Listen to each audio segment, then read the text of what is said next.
Hi there. Welcome to How to Market Your Horse Business with Denise Alvarez. I am so glad you're here today. Now, really quick, in case you're a note taker and you're afraid to listen because you don't have a place to write down what we might talk about, I've got you covered. I'm going to summarize what we talk about on every episode here on the podcast, and I call those our show notes. You can find those over on my website whenever you want. You'll just go to stormlilymarketing.com/6 for today's episode, but basically it's whatever episode number we're on, just to make it easy for all of us. Now, in case we're new friends, I really am so glad you're here, and by now you've probably guessed, my name is Denise Alvarez.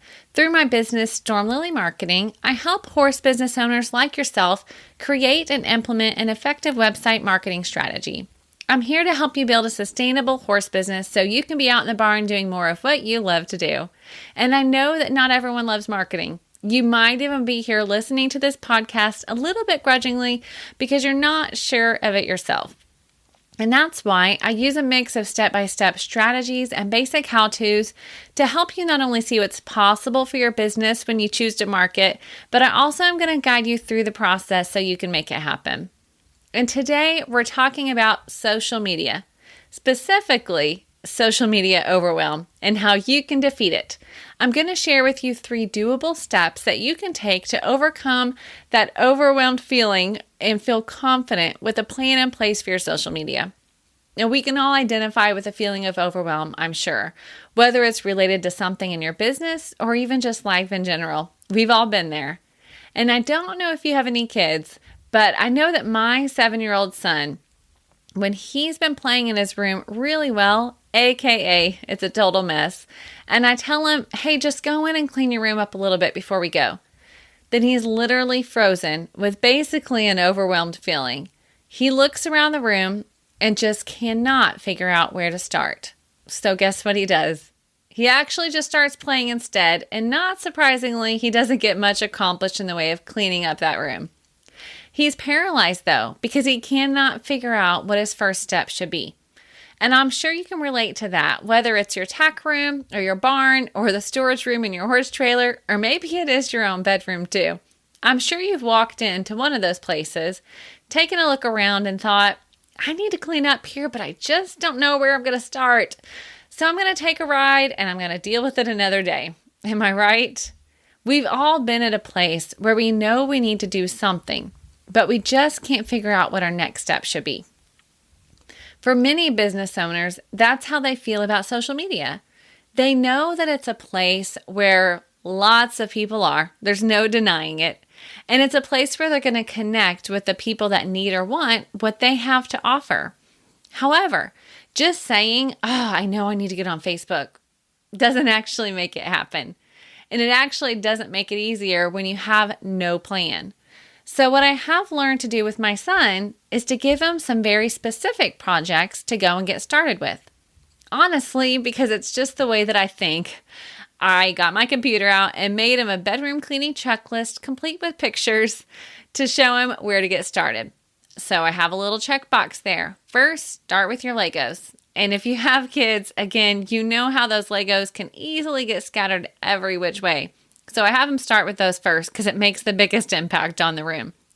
Then he moves on to clothes that have somehow made their way onto the floor. And then trucks, you get the idea. Obviously, I build in a break there because I understand he's just 7 years old. So if I tell him, okay, get these certain number of things done, then you can take a break and come back to it. Well, that's what we're going to do today to help you get a plan in place for your social media. Whether you're wanting to be more intentional with your Facebook page or your Instagram profile or your YouTube videos, these 3 things are going to really help you defeat that feeling of overwhelm and instead have a plan that you can simply implement. Okay, are you ready to get started? Here we go. First of all, I want you to determine where your audience is. I'm going to assume that you don't yet know where you want to get started, which social media channel is right for you. So your very first step is going to be to determine where are the people that you want to connect with actually hanging out online. You know, those people that are what we call your ideal or right customers. Are they on Facebook? I know that's often our first place to go to, and that's certainly true, but that may not be the case for every business. It depends on who you're trying to serve. Maybe they're on Instagram. Maybe you need an approach that serves both. And how do you determine where they are? Well, the easiest way is to actually talk to your right customers. Find a few people that are the ones that you want to serve, or maybe it's your current clients. Ask them where they're hanging out on social media. Ask them if there are any certain Facebook pages or Instagram profiles that they like to watch or follow, or where they spend their time when they're hanging out on their phone and sitting on social media. What's their go-to? Just ask a few questions and you're going to get a feel for it. And honestly, my guess is that you inherently know because you've already done some of the legwork to get a feel for who you want to serve in your business. Now, if you decide they're in more than one place, but you know you only have the bandwidth to do one right now, then please do not feel pressured to do all the things. Know that it's okay to start with one, do it really well, and then move on to the other one. That's much better than opening 3 different profiles and then only posting to them once a month because you feel so overwhelmed because you've got 3 profiles to keep up with. Now, of course, you can actually publish to Instagram, and there's a little box there that you can select that's going to send that same post to Facebook on your page if you so choose. And that's definitely one way to do it if you're wanting to do both of those channels. However, do be aware that you may end up getting overlap. Some people might follow you on both places, so they might just engage in one. And so that might affect your engagement, which we'll talk about later on exactly what that is, so don't worry. But I do know of some successful people who do just go ahead and automate that process. They get into the comments and talk to people on Instagram and Facebook both, but they don't create content or pictures or posts that are specific to each one of those platforms. So it can be done that way until you get to a place where you can do both. Either way, your first step is to decide which social media platform you're going to focus on. Okay, on to number 2. Next, you're going to pick 3 to 5 topics or categories that you can post about on a regular basis. Don't worry, we're going to break this down. Now that you know what platform you're going to be on, it's time to figure out what in the world you're going to post. You may have heard of the 80-20 rule, the Pareto principle. Well, that applies here too. The way you're going to apply this to your social media is that you want to do 80% minimum of your posts that'll be giving value to your followers. And then the other 20% can be an ask or something that may be a sort of promo. For example, a link that's inviting them to go to your website and leaving Facebook. That might be considered an ask. Even if your post is not a sale type of post, meaning you're not really asking them to buy something specifically, but maybe you're sending them to a blog post or something like that. That's still considered an ask in the world of social media because you're asking them to take action that gets them to actually leave Facebook or whatever the platform might be. So imagine that you're going to make 5 posts in the span of 7 days. 4 of those posts need to be non-promotional, not asking for a sale, not trying to get them to your website. And the other one can be an ask. The reason for this is that you want your post to get the most engagement possible. Okay, I know I said I would define that a little bit better, so let's talk about engagement. In the world of social media, the reaction, such as like, love, etc., is considered engagement, as is a comment or a share or a click on your post. All of those things are engagement, and the engagement is what you need and want to build up your social media audience. Think of it this way.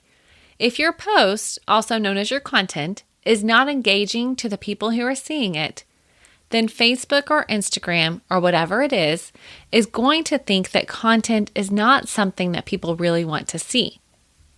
And they're going to show it to less people. On the flip side, if you have a lot of people that are commenting, reacting, clicking, or sharing your posts, then Facebook will reward that and think that people actually do like to see what you're putting out there. And they're going to show it to more people. So when you're thinking about the types of posts that you're going to make, an easy way to do this is to put together 4 or 5 main categories that you will post about. Think about what would make them connect with you and how you can serve them well. Okay, let's get real life again, okay? So for example, if you're a writing instructor, your 5 categories may be something like a general writing tip, horse knowledge or know-how, inspirational or funny quotes, around the barn, meaning things that are just fun, what's happening around the barn to help them just to connect with you. Maybe selfies of your staff members, people cleaning up stalls. You get the idea. That's the around the barn category. And then your fifth category could be something that would be considered an ask or a sale. Maybe it's letting them know about your lessons, an upcoming event, a product you're affiliated with, or a link to your website. Okay, so before we move on, I want you to grab a piece of paper or your notes app or whatever it is you like to take notes and jot down that you need 5 main categories or topics and think about those for just a minute. What are the main ones that are coming to your mind? Now remember, these are categories. You're not writing down specific post ideas, which obviously if an idea strikes, you write it down. But essentially, you're just wanting the overarching category that you're going to post about on a regular basis. Do this now while it's fresh on your mind because I promise that's the best time to do it. Okay, so once you have your 5 categories determined, it's time to open up your calendar and you're going to plan out your next 7 days of post. Or if you're feeling really excited and confident, you're going to plan out your next month of post. This is called batching, and it is guaranteed to take away that overwhelmed feeling.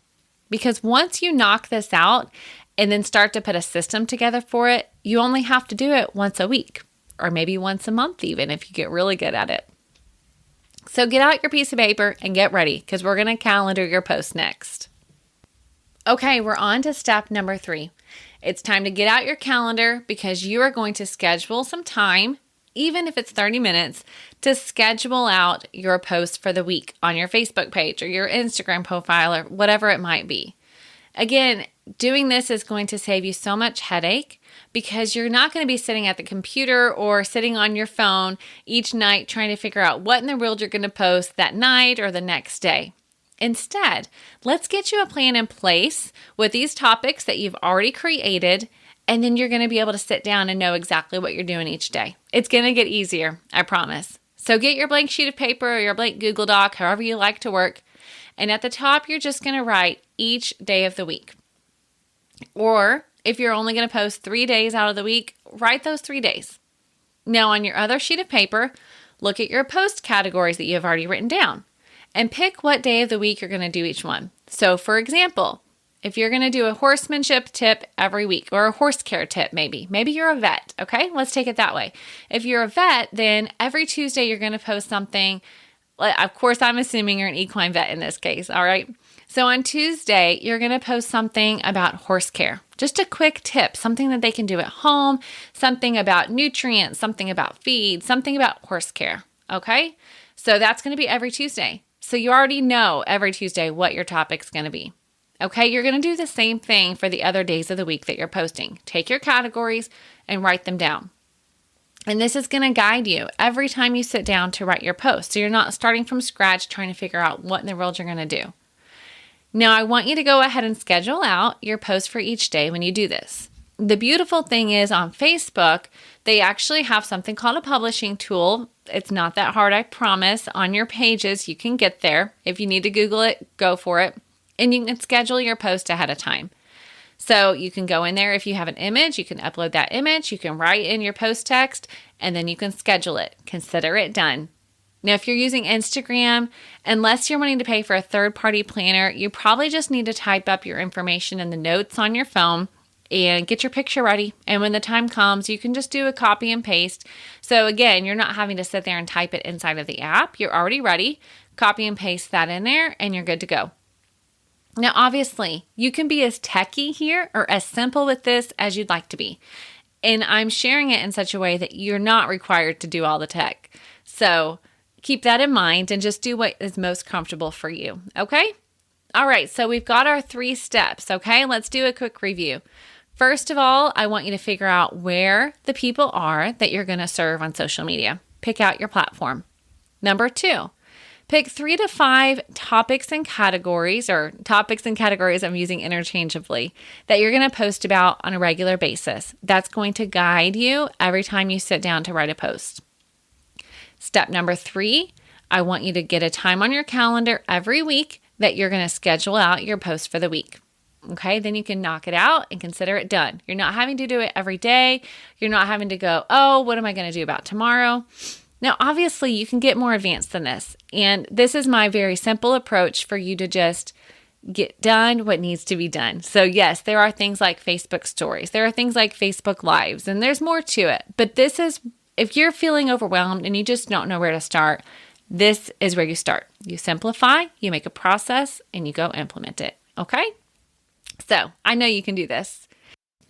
If you like these types of tips and how-to processes, then you're going to love my free live workshop all about how to get your marketing ready for 2021. You're going to learn the 3 powerful ways to get rid of the frustration and overwhelm that often comes along when you start thinking about marketing, so you can work with your dream customer in the coming year. If online workshops happen to be new to you, don't worry. I'm making sure it's as easy as possible for even my non-techie horse friends to join me live. So just head on over to stormlilymarketing.com/workshop and find the day and time that works best for you. You'll just want to put in your name and email address so I can send you the unique listen link so you can join me live. Now don't worry, there are a few different days and times to pick from, so I think you'll be able to find the one that works for you. And I hope you do, because I have a free gift just for those who show up live to the workshop. But if not, do register, because you can always watch the replay. I'll have that available for you for 24 hours after the workshop is live. So go in there and register. Again, it's stormlilymarketing.com/workshop. You're going to get your horse business ready for 2021, and I am so excited for you. All right, that's all I've got for you today. Remember, head over to stormlilymarketing.com/6 for episode number 6 to get a summary of what we talked about here on the podcast. You're going to find a link there, of course, to register for that upcoming live workshop as well. And as always, if you have any questions for me, things that you'd like me to answer here on the podcast, or someone you think would be great to interview in a future episode, I would love to hear from you, and you can use that contact button on my website to get in touch. And of course, if this is your first episode, I want to make sure you know that you can get notified when new episodes are available. Just click subscribe on your favorite podcast listening app, whether that's an Apple Podcast, Spotify, or any of the other ones out there. Google, of course, too. You can also get on my email list, and I'll send you a quick note each week to let you know a new episode is up. And of course, that's at my website, stormlilymarketing.com. If you'll click on the podcast page, you'll see a place there where you can sign up for podcast updates. Okay, that is all for today. I thank you so much for joining me here, and I look forward to seeing you next time. Have a great week.